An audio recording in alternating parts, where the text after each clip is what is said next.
Sampai bilangan ketujuh, tak ada lagi seorang pun yang berani membantu ketujuh pengawal yang sedang bertempur mati-matian itu. Sehingga pertempuran itu semakin nampak berat sebelah. Tapi dalam pada itu Maesha Jenar merasa kagum dan hormat pada tujuh pengawal itu yang tidak lagi menghiraukan keselamatan diri dalam melakukan kewajiban. Sejenak kemudian Maesha Jenar merasa sampai hati melihat keadaan yang demikian. Maka segera ia melompat dan masuk ke dalam arena pertempuran. Tapi sampai sedemikian jauh, ia sama sekali tidak merasa perlu memperlihatkan kepandaiannya. Ia berkelahi dengan cara yang tampaknya sama sekali tak teratur dan sekaligus untuk mengetahui sampai di mana keperkasaan lawannya. Pemuda tampan itu ketika melihat Maesha Jenar masuk ke dalam kancah perkelahian, terpaksa menghentikan hitungannya dan berkata kepada Maesha Jenar, "Hei, orang tolol, kau jangan bermain-main di situ, menyingkirlah." Maesha Jenar pura-pura tak mendengar seruan itu. Dengan gerak yang bodoh, ia menyerang terus bersama-sama ketujuh orang pengawal itu. Berapa saat kemudian, kembali pemuda itu mengulangi seruannya. Tetapi juga kali ini Maesha Jenar tidak mempedulikannya. Ia berkelahi dengan gerak sekenanya saja. Bahkan ia menyerang pemuda itu dengan segenggam tanah yang dilemparkan ke mukanya. Karena ia memang tidak bersenjata. Akhirnya pemuda itu menjadi gusar, teriaknya, "Bagus, kalau kau tak mau berhenti, aku akan melanjutkan hitunganku. Lalu sesudah itu kalian akan mampus semua. Dan gadis itu akan aku bawa pulang tanpa seorang pun dapat menghalangi." Mendengar teriakan pemuda tampan itu, gadis cantik yang menjadi sasarannya menjerit ngeri. Tapi suaranya hilang ditelan oleh kelebatan rimba. Akhirnya si pemuda sampai juga pada hitungan yang ke-10. Sudah itu ternyata ia benar-benar akan melakukan apa yang dikatakan. Cepat kilat ia maju menggempur lawannya, tongkatnya berputaran cepat bukan main. Seolah-olah berubah menjadi segulung awan hitam yang menakutkan. Maesha Jenar melihat gelagat ini, tetapi ia masih saja bertempur tanpa aturan. Pertempuran itu segera berubah menjadi semakin cepat dan dahsyat. Tongkat hitam itu melayang menyambar-nyambar tak henti-hentinya. Tapi sampai sekian lama tak seorang pun yang dapat dikenainya. Si pemuda sendiri kemudian menjadi heran mengapa tongkatnya tak menyelesaikan pertempuran sebelum fajar. Menilik kepandaian ketujuh orang yang mengeroyoknya, ia sudah dapat memastikan bahwa sedikitnya 4 diantaranya harus sudah binasa. Apalagi si perantau tolol itu. Tapi karena sampai sedemikian jauh ia masih belum mampu menjatuhkan seorang pun, Maesha Jenar yang dalam mata si pemuda merupakan orang tolol yang berani, sangat mengganggu perkelahian itu. Sekali waktu ketika tongkatnya melayang ke arah tengkuk salah seorang lawannya, tiba-tiba perantau tolol itu melemparkan pasir ke arah mukanya sehingga ia terpaksa memejamkan matanya. Dengan demikian maka calon korbannya itu sempat menghindarkan diri. Pada saat yang lain, ketika hampir saja tongkatnya berhasil menyodok leher si pemuda tolol itu, kakinya terantuk batu sehingga jatuh tertelungkup menimpa lawan yang hampir binasa itu. Dengan demikian mereka jatuh bergulingan dan juga kali ini tongkatnya tak menemukan sasaran. Si pemuda akhirnya marah pada Maesha Jenar, geramnya, "Hei, orang tolol, jangan berbuat gila di sini. Kalau kau tak mau lekas minggir, kau pun akan kubinasakan. Bahkan kaulah yang pertama-tama akan mengalami nasib jelek." Mendengar seruan itu sadarlah Maesha Jenar bahwa pemuda itu sudah benar-benar marah. Maka tidak sepantasnya lagi kalau ia bermain-main saja. Maka segera ia pun mempersiapkan diri untuk menyambut setiap serangan yang benar-benar akan dilancarkan kepadanya.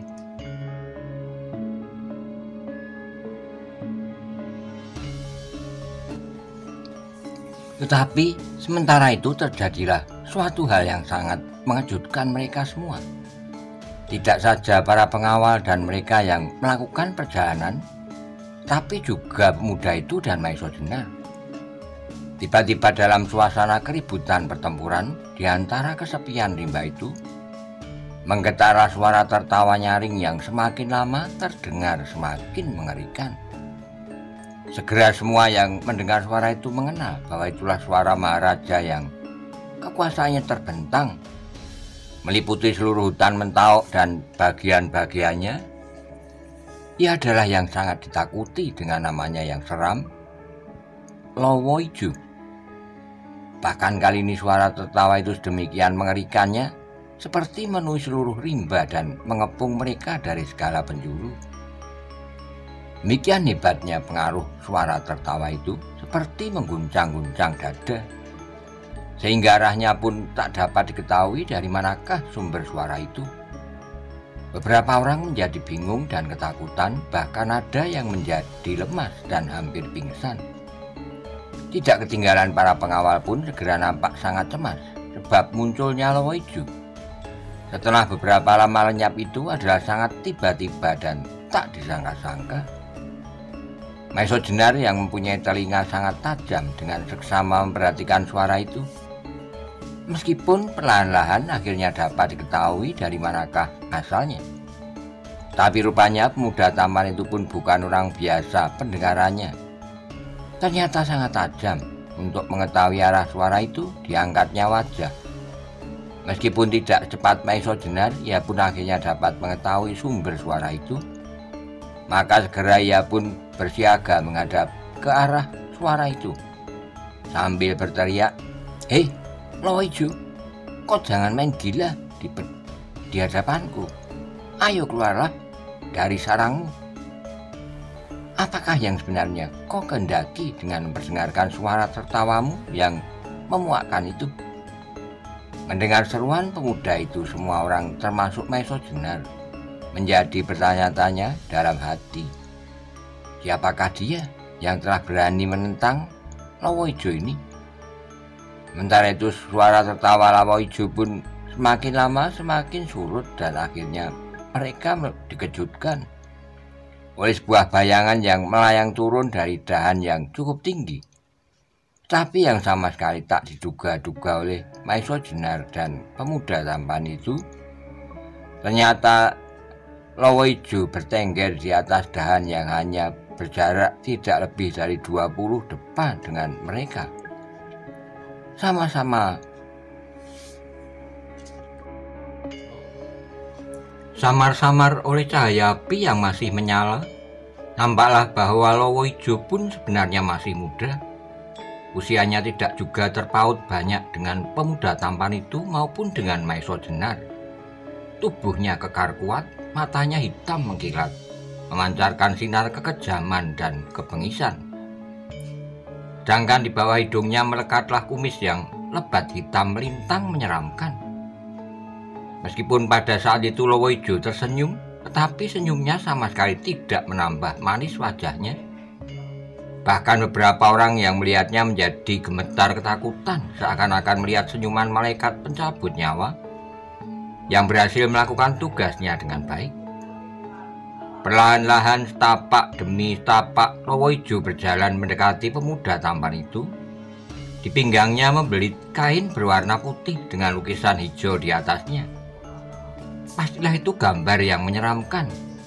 Kelelawar dengan kepala serigala. Sedangkan di tangan kanannya tergenggam sebilah pisau belati panjang. Ternyata pemuda tampan itu sama sekali tidak gentar. Meskipun demikian ia tidak mau merendahkan Lowoiju. Tangannya segera memutar tongkat hitamnya, dan tiba-tiba dari dalamnya ia mencabut sebilah pedang kecil yang lentur.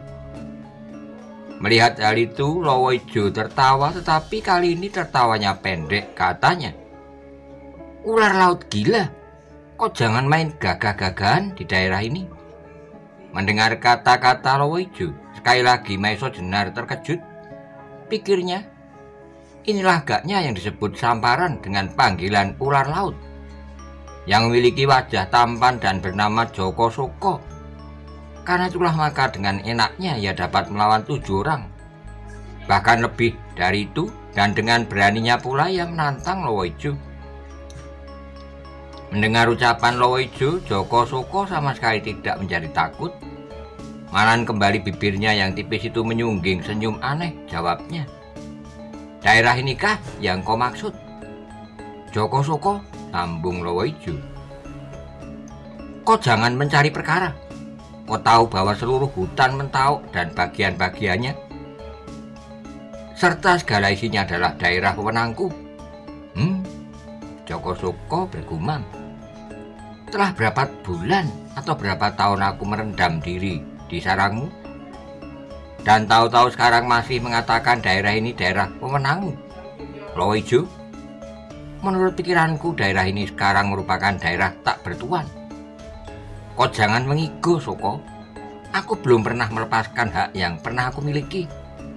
Kalau beberapa waktu terakhir aku tidak pernah berbuat sesuatu, itu bukannya aku tak lagi berwenang di daerah ini. Hanya saja, dalam waktu-waktu itu aku tak merasa perlu untuk berbuat apa-apa. Anggapanmu bahwa daerah ini daerah tak bertuan itu sama sekali salah. Selama aku masih bernapas, nah, sekarang tinggalkan daerah ini. Joko Soko sama sekali tak terpengaruh oleh kata-kata Lowoijo itu. Bahkan kemudian ia tertawa kecil. Jawabnya, Lowoijo, kau jangan belagak seperti seorang yang paling berkuasa. Apa dasarmu kau berani memerintah aku untuk meninggalkan daerah ini? Kau masih belum menunjukkan bahwa kau memiliki sepasang pusaka, Kiai Nogososro dan Kiai Sabu Inten. Juga belum pasti bahwa kau akan berhasil menangkan semua pertandingan yang akan kami selenggarakan akhir tahun ini. Jadi pada saat ini, kau dan aku masih belum mempunyai sangkut paut apapun juga. Lowoijo menarik alisnya yang lebat itu tinggi-tinggi sambil mengangguk-angguk. Kemudian katanya, lalu bagaimana seharusnya? Jawab Joko Soko, seharusnya kau tak usah mengganggu aku. Tapi kalau kau tetap tak mengendaki aku melakukan perbuatan-perbuatan daerah ini, seharusnya kau paksa aku pergi. Kembali Lowoijo tertawa pendek. Katanya, kau masih seperti masa-masa lampau.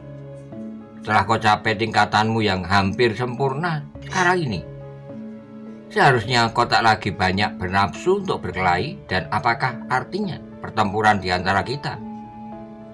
Beberapa waktu yang lampau kita pernah berkelahi sampai beberapa hari, dan tidak seorang pun dari kita yang kalah. Kalau pada saat ini kami kembali bertempur, menurut pendapatku hasilnya akan sama saja. Karena itu baiklah kita hormati persetujuan yang pernah kita buat mengenai daerah kerja kita masing-masing. Joko Soko menjadi berbimbang hati, dahinya berkerut dan otaknya berputar cepat. Melihat Joko Soko ragu, Lowoijo menambahkan, atau kalau kau merasa tidak perlu lagi dengan persetujuan itu, baiklah, dihapus saja sama sekali. Aku tak berkeberatan kau melakukan kegiatan di wilayah ini. Tapi kau jangan menyalahkan aku kalau aku akan melakukan kegiatan di Nusa Kambangan dan di lautan. Sebab aku pun pernah menjadi bajak laut pada usia 14 tahun. Dahi Joko Soko semakin berkerut dan akhirnya pecahlah tertawanya. Katanya, memang kau penjahat tak langgung-tanggung, Lowoijo. Baiklah, kalau demikian aku mengalah. Tapi Joko Soko berhenti berbicara. Matanya merayap pada gadis cantik yang duduk gemetar dan ketakutan. Lowoijo pun mengerti maksud Joko Soko, sautnya sambil tersenyum. Soko, kemana kau pergi? Selalu kau bawa pulang gadis-gadis. Apakah sarangmu masih belum penuh? Joko Soko tertawa lirih. Jawabnya, alangkah bodohnya kau.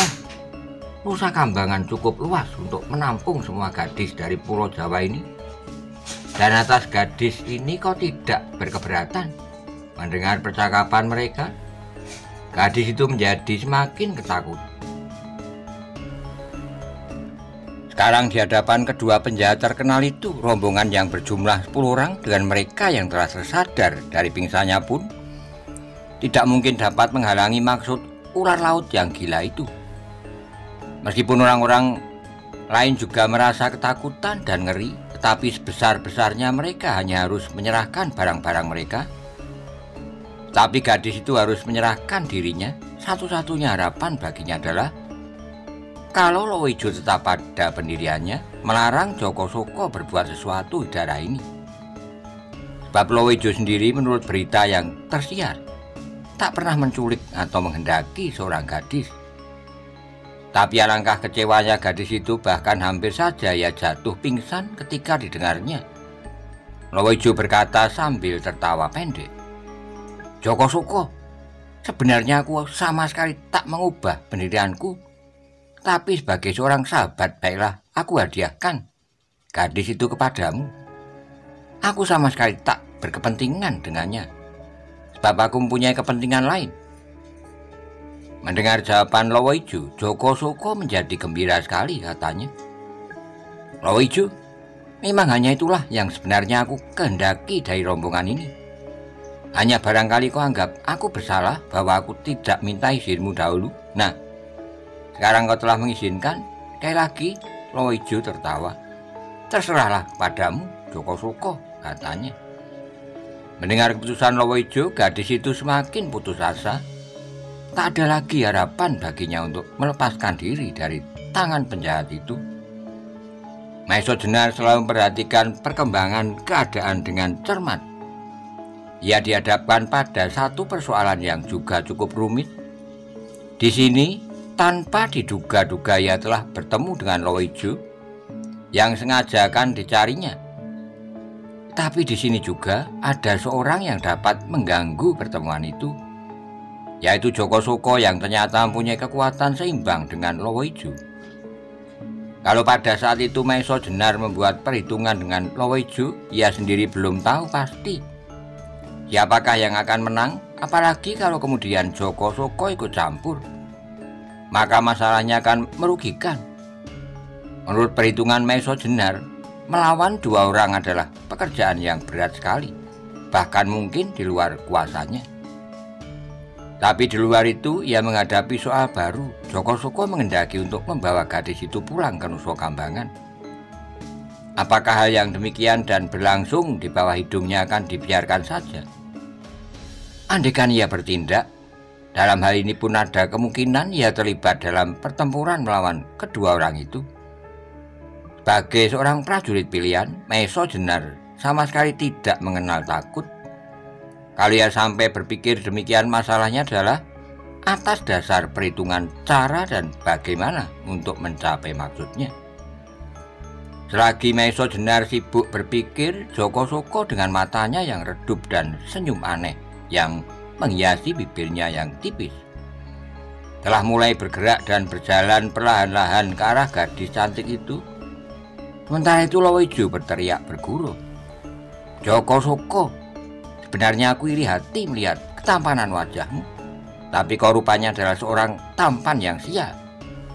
Bab gadis-gadis yang kau kehendaki menjadi pingsan kegirangan karena akan mendapat pasangan yang tampan kau ini." Joko Soko sama sekali tak mendengar perkataan Lowijo itu. Ia sedang kegirangan akan mendapat gadis yang demikian cantiknya, melebihi semua gadis yang pernah dilihatnya. Tapi terjadilah suatu hal di luar perhitungannya.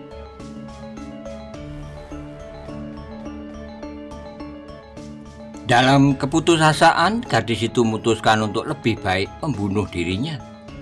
Ia sama sekali tidak mau dinodai kehormatannya oleh iblis-iblis yang demikian itu. Maka cepat kilat ia mengambil keris dari dalam bungkusan yang dibawanya dan segera ia menarik keris itu dari warongkonya. Joko Soko sama sekali tidak mengira bahwa hal yang demikian akan terjadi. Karena itu ia terkejut sehingga langkahnya terhenti. Ia masih belum tahu maksud yang sebenarnya gadis itu menarik keris. Karena itu ia harus berhati-hati. Tetapi tiba-tiba saja ia melihat keris itu melayang menuju ke arah dada gadis itu sendiri.